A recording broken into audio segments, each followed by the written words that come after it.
Pangatlong payo mula sa Surat Al-Hujurat, magkaroon ng kapayapaan sa pagitan ng mga Muslim. Gumawa ka lagi ng way, kapamaraanan para sa mga kakilala mong mananampalataya na sila ay pagbatiin kapag sila ay mayroong hidwaan.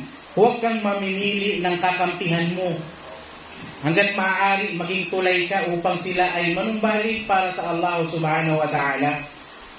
Kaya sabi ng Allah subhanahu wa ta'ala, patungkol ito sa kasano, sa kapatiran, sabi ng Allah, innamal mu'minuna ikhwa, fa'aslihu bayna akhawaykum, wattaqullah,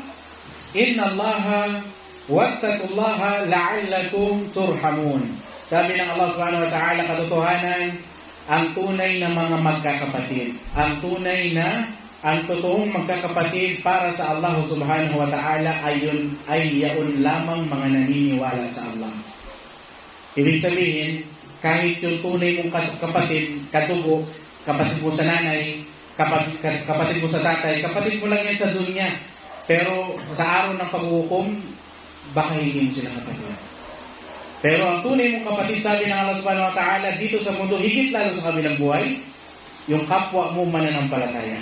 Yung kapwa mo may ganap na takot sa Allah subhanahu wa ta'ala. Mas lalong hindi mo kapatid, yung mga taong gumagawa ng kapatiran na kung saan namanan nila sa mga Hudyo. Naakala nila dito nila makikita yung kapatiran pero hindi naman talaga.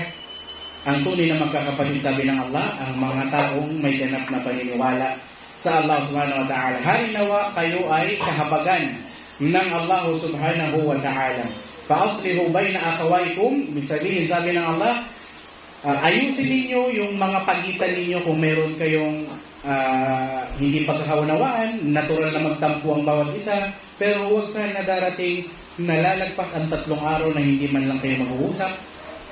Iiwasan mo yung binadaanan niya, hindi kayo magsasalam, no? La yahilu li rajulin ay yahjura akahu fawqa thalath, o kama qala Nabi sallallahu alaihi wasallam, sabi sa isang hadith, hindi marapat sa isang Muslim na iiwasan yung kapatid niya sa loob ng 3 araw na sila ay nag-iiwasan. Lalo na sila hindi nagbabatian ng kapayapaan. So yun yung pangatlo. Ano yung pangatlo ulit? Magkaroon ng kapayapaan sa pagitan ng mga mananampalataya.